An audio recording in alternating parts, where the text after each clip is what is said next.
फैक्ट्रियों की छतों पर गोल गोल घूमती हुई ये चीज क्यों लगी होती है? ये बॉक्स रेलवे ट्रैक के किनारे पर क्यों लगाया जाता है? टीवी स्क्रीन पर बीच बीच में ये नंबर क्यों आते हैं? भारत की कौन सी ट्रेन है जिसमें आप फ्री में सफर करते हैं? ये सब कुछ जानते हैं इस वीडियो में। वीडियो के अंत तक बने रहना। नंबर 1, क्या कभी आपने गौर किया है कि टीवी स्क्रीन पर कुछ अलग से नंबर बीच बीच में आते रहते हैं? यह देखकर आपके मन में भी सवाल उठ रहा होगा कि आखिर ये नंबर टीवी स्क्रीन पर क्यों आते हैं। बता दें कि ये नंबर अलग अलग टीवी सेट्स पर अलग अलग होते हैं। इससे कोई फर्क नहीं पड़ता कि आप किस कंपनी का सेटअप बॉक्स इस्तेमाल कर रहे हैं। किसी भी कंपनी के सेटअप बॉक्स क्यों न हो, टीवी स्क्रीन पर आपको नंबर जरूर दिखेंगे। बता दें कि इस नंबर को वीसी नंबर यानी व्यूइंग कार्ड नंबर कहते हैं। इस नंबर का टीवी स्क्रीन पर फ्लैश होने की पीछे खास वजह है क्योंकि लोग इस कंटेंट को चोरी करके यूट्यूब, फेसबुक जैसे सोशल मीडिया प्लेटफॉर्म पर डाल देते हैं। बता दें कि ये सभी काम पायरेसी के दायरे में आते हैं। इसे रोकने के लिए ही आपके टीवी स्क्रीन पर यह खास नंबर फ्लैश किया जाता है। नंबर 2, क्या कभी आपने सोचा है कि आखिरकार कंस्ट्रक्शन साइट पर इमारतों को हरे कपड़े से क्यों ढकाया जाता है? इमारतों को ढकने के लिए हरे रंग के अलावा किसी अन्य रंग के कपड़े का इस्तेमाल क्यों नहीं किया जाता? ये सवाल आपके मन में कभी तो आया होगा। हाँ, तो आइए जानते हैं कि हरे रंग के पीछे की पूरी कहानी क्या है।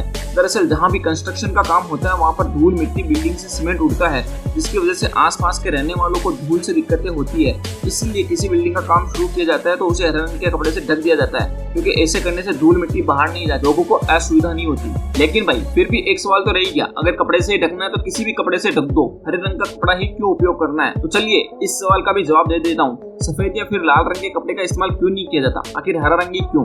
दरअसल हरा रंग दूर से ही दिखाई देता है। रात के समय में थोड़ी सी भी रोशनी पड़ने पर हरे रंग का कपड़ा रिफ्लेक्ट करने लगता है, इसलिए बिल्डिंगों को हरे रंग के कपड़े से ढक दिया जाता है। कई लोग कहते हैं कि अंडर कंस्ट्रक्शन बिल्डिंग को हरे कपड़े से इसलिए ढका जाता है क्योंकि वहाँ पर ऊंचाई पर काम करने वाले वर्कर का ध्यान न भटके या फिर खुद को अचानक से इतनी ऊंचाई पर देखकर वो विचलित न हो, ऐसे में बिल्डिंग को कपड़े से ढक दिया जाता है। इसके साथ ही इसका एक और कारण ये भी बताया जाता है कि कई लोग ऊंची इमारतों को देखते हैं, ऐसे में बिल्डिंग में काम कर रहे लोगों पर किसी भी तरह का मानसिक दबाव न पड़े या उनका मन विचलित न हो, इसलिए बन रही बिल्डिंग को हरे रंग के कपड़े से ढक दिया जाता है। आपने अक्सर कारखानों के छतों पर गोल गोल घूमती हुई यह चीज तो देखी होगी और आपके मन में सवाल भी आया होगा कि यार ये चीज क्या है और इसका काम क्या है। यह बात तो हम सभी जानते हैं कि कारखानों या फैक्ट्रियों में काफी सारे लोग काम करते हैं और उस फैक्ट्री में कई तरह के काम होते हैं। कारखानों या फैक्ट्री में विंड वेंटिलेटर वहाँ पर पैदा होने वाली गर्म हवा को बाहर निकालने का काम करती है। आपको बता दें कि इन्हें लगभग सभी फैक्ट्री में लगाया जाता है। हो सकते हैं कि कुछ फैक्ट्री में गोल होते हैं और कुछ फैक्ट्री में आयताकार या कोई और आकार का भी हो सकता है। जो गर्म हवा होती है वो हल्की होती है और इस वजह से वो ऊपर की ओर जाती है। विंड वेंटिलेटर में पंखे लगे होते हैं और वो उल्टी दिशा में घूमते हैं। उल्टी दिशा यानी कि हमारे घरों में जो पंखे लगे होते हैं वो नीचे की तरफ हवा देते हैं, मगर विंड वेंटिलेटर में लगे पंखे उल्टे घूमते हैं। अब जब विंड वेंटिलेटर घूम रहे हैं तो नीचे की हवा ऊपर की तरफ जाती है और फिर जैसे ही गर्म हवा बाहर निकल जाती है तो खिड़की दरवाजों से ताजी हवा फैक्ट्री कारखानों में पहुंचती है, जिससे फैक्ट्री में काम करने वालों को घुटन महसूस नहीं होती और उन्हें कोई परेशानी नहीं होती है। तो इस कारण फैक्ट्री और कारखानों में ये गोल गोल घूमती हुई चीज लगी रहती है और इसका नाम क्या है? Window ventilator. Number 4, petrol pump पर पेट्रोल तो भरवाने गए होंगे, लेकिन आपको वहां पर कह दिया जाता है कि आपकी गाड़ी का इंजन बंद कर दे। लेकिन भाई जिस मशीन से आपकी गाड़ी में पेट्रोल भरा जाता है वो भी तो मशीन है, लेकिन उसको क्यों बंद नहीं किया जाता? उसमें आग क्यों नहीं लगती?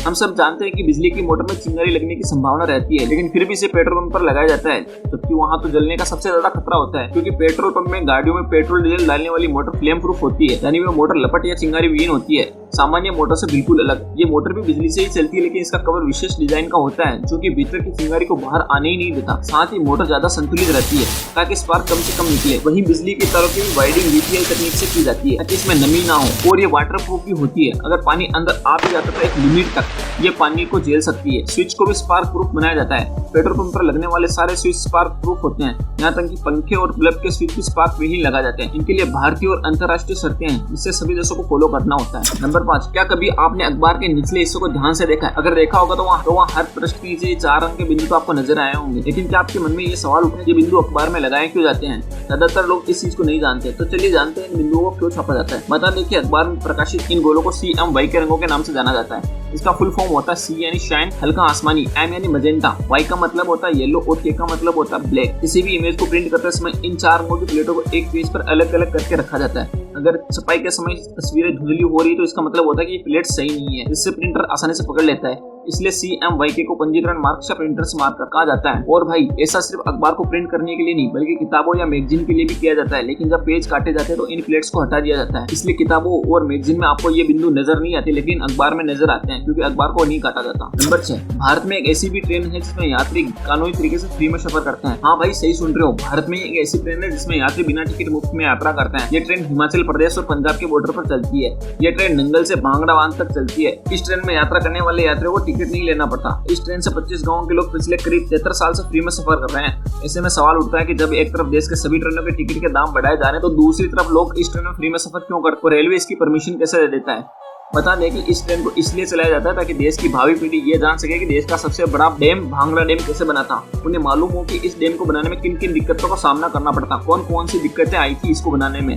बीबीएमपी इस ट्रेन का संचालन करता है। सबसे पहले इस ट्रेन को चलाने के लिए बीबीएमपी ने चट्टानों को काटकर दुर्गम रास्तों का निर्माण किया था ताकि निर्माण सामग्री को डैम तक पहुंचाया जा सके। पिछले 73 ईयर्स से चल रही इस ट्रेन को पहली बार 1949 में चलाया गया था। इस ट्रेन के जरिए 25 गाँव के 300 लोग प्रतिदिन यात्रा करते हैं। इस ट्रेन का सबसे ज्यादा फायदा छात्रों को होता है। ट्रेन नंगल से डैम तक चलती है और दिन में 2 बार सफर तय करती है।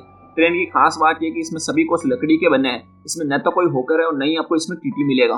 भाई कभी जाओ भांगड़ा नांगल तो इस ट्रेन में जरूर बैठना और वहां से कमेंट कर देना वीडियो के नीचे। नंबर 7, चाहे रिलायंस जियो हो या एयरटेल हो या वोडाफोन आइडिया, सभी ने महीने पर चलने वाले प्रीपेड प्लान की वैलिडिटी को 30 दिनों के बजाय 28 दिन कर रखा है। ऐसे में आपके मन में ये सवाल जरूर उठा होगा कि इन प्लान्स की वैलिडिटी सिर्फ 28 दिन की क्यों होती है? ये जो 2 दिन कम हो रहे हैं ना, उससे कंपनी करोड़ों रुपए कमाती है। कंपनी 30-31 के बजाय 28 दिन का प्लान बनाकर आपसे करोड़ों रुपए एक्स्ट्रा कमा रही है। अगर आप इसे कैलकुलेट करेंगे तो पाएंगे कि आपको साल में 12 महीने की जगह 13 महीने के लिए मंथली रिचार्ज करना होता है। अब आप सोच सकते हैं महीने भर वाले प्लान की वैलिडिटी को केवल 2 दिन कम करके ये टेलीकॉम कंपनियां कैसे पैसा कमाती है। नंबर 8, अब जब भी ट्रेन से गए होंगे तो पटरी के किनारे आपको ये एल्यूमिनियम वाला बॉक्स तो जरूर दिखा होगा। इस बॉक्स को देखकर आपके मन में ये सवाल तो जरूर आया होगा कि इस बॉक्स का क्या काम है, रेलवे इस बॉक्स में ऐसा क्या लगाता है और इसे थोड़ी थोड़ी दूर पर क्यों रखता है। आपको बता दूं कि इस बॉक्स का इस्तेमाल रेलवे यात्रियों की सुरक्षा के लिए ही करता है। रेलवे अपनी भाषा में इसे एक्सेल काउंटर बॉक्स कहता है। इसे 3 से 5 किलोमीटर की दूरी पर लगाया जाता है। इसके अंदर एक स्टोरेज डिवाइस होता है जो सीधे ट्रेन की पटरी से जुड़ा होता है। एक्सेल काउंटर बॉक्स के नाम से ही साफ है कि ये एक्सेल को काउंट कर एक्सेल ट्रेन के 2 पहियों को जोड़कर रखता है और ये डिवाइस उसी को काउंट करता है। रेलवे इस बॉक्स के माध्यम से हर 5 किलोमीटर पर एक्सेल की गिनती करता है ताकि यह पता लगाया जा सके कि जितने पहियों के साथ ट्रेन स्टेशन से निकली थी उससे आगे भी उतनी ही है या नहीं है। अगर किसी ट्रेन के साथ यात्रा करने के दौरान कोई हादसा हो जाता है और इसके 1 या 2 डिब्बे ट्रेन से अलग हो जाते हैं तो ये एक्सेल काउंट बॉक्स आसानी से गिनती करके बता देता है कि ट्रेन के कोच कम है, जबकि ट्रेन स्टेशन से निकली थी तब इसमें पूरे कोच लगे थे। इस तरह रेलवे को हादसे की जानकारी मिल जाती है। 3 या 5 किलोमीटर की दूरी पर बॉक्स को इसलिए लगाया जाता है ताकि एग्जैक्ट कहां से डिब्बे अलग हुए थे इसका भी पता लगाया जा सके। है ना रोचक? आपने कभी सोचा कि टैंकर या सिलेंडर हमेशा गोल ही क्यों होते हैं? इसके पीछे एक का कारण है प्रेशर। कंटेनर को गोल या बेलनाकार शेप में बनाने के पीछे प्रेशर ही बड़ी वजह है। होता यह कि जब भी किसी लिक्विड या गैस को किसी एक कंटेनर या टैंक में रखा जाता है तो इससे सबसे अधिक दबाव उसके कोनों पर पड़ता है। ऐसे में अगर सिलेंडर चौकोर होगा तो जाहिर सी बात है उसके 4 कोने भी होंगे, उसके भीतर बहुत सारा प्रेशर जमा होने पर खतरा रहता है। चौकोर सिलेंडर में रिसाव का खतरा या फिर फटने की आशंका बढ़ जाती है। वहीं बेलनाकार शेप वाले सिलेंडर में पूरी जगह पर एक जैसा दबाव पड़ता है। इसी वजह से सिलेंडर या कंटेनर गोल या बेलनाकार शेप में बनाए जाते हैं। दुनिया भर में अगर आप सिलेंडर या टैंकर के आकार को देखेंगे तो बेलनाकार शेप वाला होता है, क्योंकि गैस या लिक्विड को एक जगह से दूसरी जगह इन सिलेंडर की मदद से आसानी से ट्रांसपोर्ट किया जा सकता है। बेलनाकार शेप के टैंकर जब किसी वाहन पर लोड किया जाता है तो इसमें सेंटर ऑफ ग्रेविटी कम होता है।